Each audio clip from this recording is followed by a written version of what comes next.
साथियों नमस्कार, स्वागत है आपका आपके अपने चैनल पर। फर्स्ट ग्रेड बायोलॉजी की एक सीरीज चला रखी है अपन ने, और उस सीरीज के अंतर्गत एक पुराना वीडियो आप अभी प्लेलिस्ट में अगर जाएंगे तो प्लेलिस्ट में देखेंगे कि 2 यूनिटें हैं, उनकी अपन ने प्लेलिस्ट बना रखी है, तीसरी की चालू कर रखी है।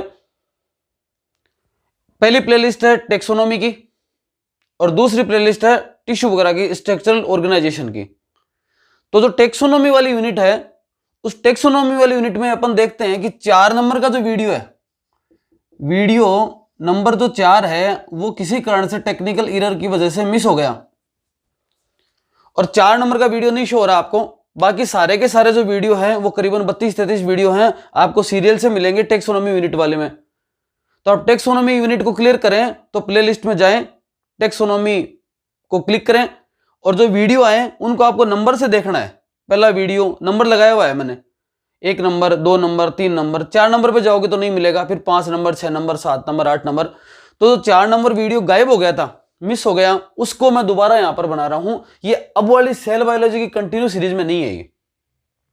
तो किसी ने पहले वो नहीं देखा था या किसी का उसके नोट्स उतारना बाकी है या कोई रिवीजन के हिसाब से देखे तो ये वीडियो काम का है। बाकी फिर अपन कंटिन्यू अपनी सेल बायोलॉजी वाली यूनिट पर चलेंगे, ठीक है। देखते हैं इसको। अभी तक भी चैनल को सब्सक्राइब नहीं किया है तो कुछ जोर नहीं आता, कुछ भी दिक्कत नहीं आती है आपको, सीधा सा एक अंगूठा लीजिए अपना और सब्सक्राइब वाले बटन पे सब्सक्राइब कर दीजिए। लाइक करो डिसलाइक करो आपकी मर्जी है, पर सब्सक्राइब जरूर कर लीजिए, लोगों को शेयर कर दीजिए। संख्या ज्यादा बढ़ती है, एक मनोबल मिलता है कि हाँ बच्चों को उम्मीद है, बच्चों को आस बनी है और अपन कंटिन्यूड वीडियो बनाएं, ऐसी एक इच्छा रहती है।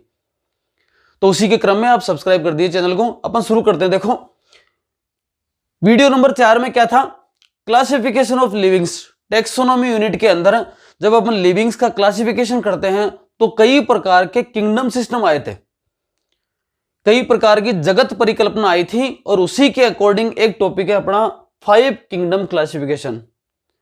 पंच जगत वर्गीकरण हिंदी में ऐसा बोल सकते हो, पंच जगत अवधारणा बोल सकते हो, पंच जगत परिकल्पना बोल सकते हो। 5 किंगडम हाइपोथेसिस या 5 किंगडम क्लासिफिकेशन, ये सब इसके अलग अलग प्रकार के नाम आते हैं। आपके सिलेबस में 5 किंगडम क्लासिफिकेशन ही है, पर अपन थोड़ा सा शुरुआत से चलते हैं। देखो सबसे पहले जब क्लासिफिकेशन की बात आई, जब लिविंग्स धरती पर आए तो उन लिविंग्स के बारे में जब किसी ने सोचा तो उन्होंने देखा कि इनको कैसे अपन क्लासिफाई करें। तो सबसे पहले कार्ल लिनियस, कार्ल वान लीने भी बोलते हैं इसको, इन्होंने क्लासिफिकेशन का जिम्मा उठाया और क्लासिफिकेशन दिया। और 2 किंगडम क्लासिफिकेशन सबसे पहले शुरुआत करी थी, तो क्या आया था 2 किंगडम क्लासिफिकेशन। और 2 किंगडम क्लासिफिकेशन, 2 जगत परिकल्पना या 2 जगत वर्गीकरण किसने दिया था? दिया था कैरोलस लीनियस ने। कब? आप यहां मान सकते हो 18th सेंचुरी, डेट लिखो तो आप लिख सकते हो 1758 के आसपास, पहला 2 किंगडम क्लासिफिकेशन। और इन्होंने जितने भी लिविंग्स है, जितने भी सजीव है, उनको 2 ही भागों में डिवाइड किया। और 2 क्या थे? एक नंबर उन्होंने क्या बताया कि कौन होते हैं? प्लांटी होते हैं। और दूसरे नंबर पर क्या बताया कि एनिमेलिया होते हैं। प्लांटी और एनिमेलिया, पादप जगत और जंतु जगत, 2 ही प्रकार के जगत हैं 2 किंगडम क्लासिफिकेशन के लिए। और ये दिया था कैरोलस लीनियस, कार्ल वान लीने ने। 2 नंबर पे बात चलते हैं। उसके बाद आया था 3 किंगडम क्लासिफिकेशन। 3 किंगडम क्लासिफिकेशन है वो किसके द्वारा दिया गया? वो दिया गया हेक्कल के द्वारा। हेक्कल ने 3 किंगडम क्लासिफिकेशन दिया था। और 3 किंगडम क्लासिफिकेशन कब दिया था? दिया था 1866 में, 19th सेंचुरी। इन्होंने क्या जोड़ दिया? एक पी से शुरू हुआ, यहां पर एक पी और लगा दो, ठीक है। क्या बताया? इन्होंने बताया कि जितने भी लिविंग्स है उनको 3 भागों में डिवाइड कर सकते हैं अपन। एक क्या था? एक लिखा इसने प्रोटिस्टा, दूसरे नंबर पे बताया प्लांटी, और 3 नंबर पे क्या बताया? ये बताया एनिमेलिया, ठीक है जी। प्रोटिस्टा, प्लांटी और एनिमेलिया, ये बातें और जोड़ दी। उसके बाद आगे चलते हैं। आगे आया था 4 किंगडम क्लासिफिकेशन। 4 किंगडम क्लासिफिकेशन है वो किसके द्वारा दिया गया? कोपलैंड के द्वारा दिया गया। कब दिया गया? 1938, 20th सेंचुरी बोल सकते हो उसको। क्या आधार रखा? न्यूक्लियस के बेसिस पर। ठीक है, सबसे पहले देखो प्लांटी और एनिमेलिया में बता दिया किसने? कैरोलस लिनियस ने। जब प्लांटी और एनिमेलिया में बता दिया तो कुछ जो ये थे जो हैकल था, उन्होंने सोचा था कि सारे के सारे जीव को अपन प्लांटी और एनिमेलिया में इंक्लूड नहीं कर सकते। कुछ जीव ऐसे होते हैं जिनमें प्लांटी और एनिमेलिया के अलावा भी कुछ कैरेक्टर पाए जाते हैं, और इसलिए उन्होंने क्या कर दिया, उनको एक अलग जगत में रख दिया और अलग जगत का नाम रखा प्रोटिस्टा। उसके बाद में कोपलैंड आया, उन्होंने देखा कि अगर न्यूक्लियस की बात करें, अगर केंद्रक की बात करें, तो संरचनाओं के आधार पर अपन एक और दिया जा सकता है। केवल न्यूक्लियस को ध्यान में रखते हुए उन्होंने एक और ऐड कर दिया, और ऐड करने के बाद कितने हो गए थे? 4 हो गए थे जगत, और 4 जगत का नाम क्या रखा? मोनेरा। जिसमें मान लो ब्लू ग्रीन एल्गी है, बैक्टीरिया है, इनको अपन ने शामिल किया था, है ना। प्रोकैरियोट आ गए सारे के सारे। प्रोकैरियोट आ गए तो किसमें केंद्रक है वो विकसित नहीं है, और बाकी सब में केंद्रक था, विकसित था। तो मोनेरा एक और ऐड कर दिया। मोनेरा के बाद में वही सारा का सारा प्रोटिस्टा, प्रोटिस्टा के बाद में प्लांटी, और प्लांटी के बाद में एनिमेलिया। ठीक है, ये मोनेरा, प्रोटिस्टा, प्लांटी, एनिमेलिया किस में जुड़ गए? 4 किंगडम क्लासिफिकेशन में। और आखिर में आपको पता है 5 किंगडम क्लासिफिकेशन, इसमें एक और ऐड क्या हो गया था? फंजाई और ऐड हो गया था। अभी इनको इतना को देखो, 2 kingdom classification Carolus Linnaeus 18th century, Plantae Animalia, 3 kingdom Haeckel के द्वारा, प्रोटिस्टा, प्लांटी, एनिमेलिया, और 4 किंगडम क्लासिफिकेशन कोपलैंड के द्वारा दिया गया, जिसे मोनेरा, प्रोटिस्टा, प्लांटी और एनिमेलिया याद रख लिया। एक ट्रिक याद रखना, बस आप क्या याद रखना? PMF। क्या याद रखोगे? PMF। अब आपको देखो दो का, एक सबसे पहले का तो पता ही है, कैरोलस लिनियस ने दिया था, उसमें प्लांट और पादप और जंतु जगत, इतना तो मान ही सकते हो आप। उसके बाद में 2 के बाद में 3 में प्रोटिस्टा और जुड़ गया, 4 में मोनेरा और जुड़ गया, और 5 में फंजाई और जुड़ गया। तीसरे और चौथे 5 में इतना ही अंतर है, 3 में मोनेरा प्रोटिस्टा जुड़ गया, 4 में क्या जुड़ गया? मोनेरा जुड़ गया, और 5 में क्या जुड़ गया? फंजाई जुड़ गया। इस प्रकार से ये क्लासिफिकेशन की एक श्रेणी चली। अब अपने जो सिलेबस में मेन है वो क्या है? 5 किंगडम क्लासिफिकेशन है। उसको अभी अपन पॉइंट टू पॉइंट क्लियर करते हैं। कौन सा है? 5 किंगडम क्लासिफिकेशन। सबको ही पता है किसने दिया था? RH विटेकर ने। कब दिया था? 1969, 1969, 20th सेंचुरी। किसको ऐड कर दिया था? मोनेरा पहले से था, प्रोटिस्टा पहले से था, फंजाई जुड़ गया, प्लांटी पहले से था, एनिमेलिया पहले से था।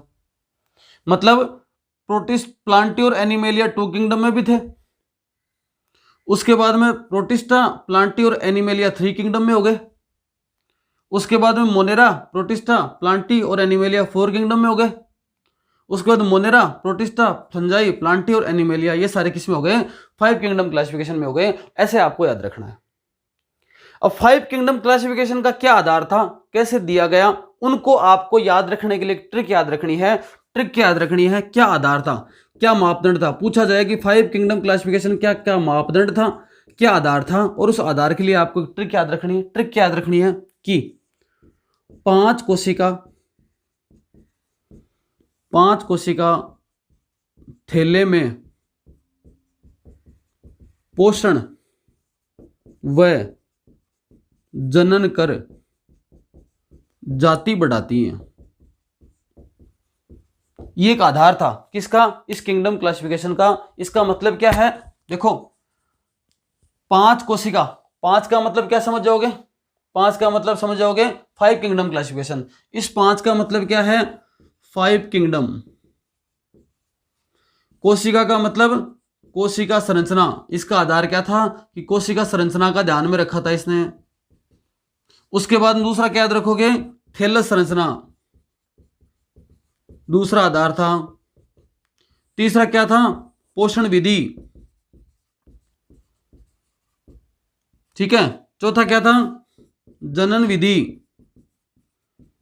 और 5वां क्या याद रखोगे? जातिवृत्तीय अध्ययन, फाइलोजेनेटिक रिलेशनशिप। इन 5 बातों को आधार में रखकर इन्होंने क्या किया था, 5 किंगडम क्लासिफिकेशन दिया था। 5 कोशिका, 5 किंगडम, कोशिका कोशिका संरचना, थैलस थैलस संरचना, पोषण पोषण विधि, जनन जनन विधि, जाति जातिवर्ती अध्ययन। इनके आधार पर इन्होंने 5 किंगडम क्लासिफिकेशन दिया। किसने दिया? आर.एच. विटेकर ने। कब दिया? 1969 में। इससे पहले कौन कौन से थे? 4 किंगडम था, 3 किंगडम था, 2 किंगडम था। PMF ट्रिक याद रखनी है। अब देखो इस 5 किंगडम क्लासिफिकेशन में क्या क्या चीजें थी वो अपने को एक एक करके समझनी है। ज्यादा बड़ा वीडियो नहीं है, छोटा सा वीडियो बनेगा। एक एक चीजों को आप ध्यान से थोड़ा सा समझते जाए। देखो 5 किंगडम क्लासिफिकेशन में एक एक पॉइंट, पहले 5 के नाम लिख लीजिए। ये आपका मोनेरा हो गया, उसके बाद में प्रोटिस्टा हो गया, फंजाई हो गया, प्लांटी हो गया, एनिमेलिया हो गया। इन 5 का तुलनात्मक अध्ययन है, इसके अंदर देखेंगे। और तुलनात्मक अध्ययन का आधार क्या था? आधार वही था जो इसने दिया था, 5 कोशिका थैले में जनन व पोषण व जनन कर अपनी जाति बढ़ाती हैं। पहला पॉइंट देखो क्या क्या आधार देख लेते हैं यहाँ पर। सबसे पहले बात करें कोशिका का प्रकार, मतलब इन सभी के अंदर कोशिका किस प्रकार की थी उसके हिसाब से देखा जाए तो आप सबको पता है यहां पर क्या, प्रोकैरियोटिक, जबकि बाकी सब में यूकैरियोटिक यूकैरियोटिक यूकैरियोटिक यूकैरियोटिक। मतलब प्रोकैरियोटिक कौन है? केवल एक, कौन? मोनेरा। ठीक है, 2 नंबर पे चलो, कोशिका का प्रकार पढ़ लिया। कोशिका का प्रकार पढ़ने के बाद में इसमें अपन ये पढ़ सकते हैं सेल की जो है स्ट्रक्चर या थैलस संरचना। कोशिका का प्रकार प्रोकैरियोटिक, यूकैरियोटिक, यूकैरियोटिक, यूकैरियोटिक और यूकैरियोटिक। उसके बाद में अगर सेल की संरचना प्रकार की बात करें, सेल की संरचना या थैलस की संरचना की बात करें, थैलोइड की संरचना की बात करें तो यहां पर ऐसा बोल सकते हैं यूनिसेलुलर। यहां क्या बोल सकते हैं? यूनिसेलुलर। उसके बाद में इसको क्या बोलेंगे? मल्टी, मल्टी और मल्टी। ठीक है, एक कोशिकीय, एक कोशिकीय, बहुकोशिकीय, बहुकोशिकीय और बहुकोशिकीय। ठीक है, इस प्रकार की चीजें किसमें आ गई? मोनेरा, प्रोटिस्टा, फंजाई, प्लांटी और एनिमेलिया। ये मैक्सिमम की बातें होती हैं, ये भी मैक्सिमम है। कुछ प्राणी हो सकते हैं लेकिन मैक्सिमम श्रेणी में यहां पर क्या होंगे? यूनिसेलुलर हैं। इसलिए यूनिसेलुलर, यूनिसेलुलर, मल्टी, मल्टी और मल्टी। ये इसका किसका है? कोशिका की संरचना या थैलस स्ट्रक्चर के बारे में बताया गया। ठीक है, 3 नंबर पे चलते हैं। 3 नंबर पे चलते हैं सेल वॉल, कोशिका भित्ति। देखो यहां पर जो मोनेरा है, उस मोनेरा की जो भित्ति है वो है आपकी पेप्टिडोग्लाइकन प्लस अमाइनो एसिड की बनी हुई। ठीक है, प्रोटिस्टा में देखते हो आप तो पता चलता है कुछ में ही प्रेजेंट होती है, बाकी सब में होती ही नहीं है कोशिका भित्ति। बाकी सब में नहीं, तो कुछ में प्रेजेंट है, बाकी में नहीं होती। यहां पर क्या किसकी बनी होती है? फंजाई के अंदर किसकी? काइटिन की बनी, काइटिन की बनी कोशिका भित्ति पाई जाती है। कहां पर? फंजाई के अंदर। प्लांटी है, प्लांटी के अंदर किसकी? सेलुलोज की बनी कोशिका भित्ति। और एनिमेलिया के अंदर तो कोशिका भित्ति होती नहीं है, क्या हो गई? एब्सेंट हो गई। ठीक है, ये वाली बात हो गई। सेल का प्रकार, सेल की संरचना और सेल वॉल। आगे नंबर 4 पे चलते हैं, केंद्रक झिल्ली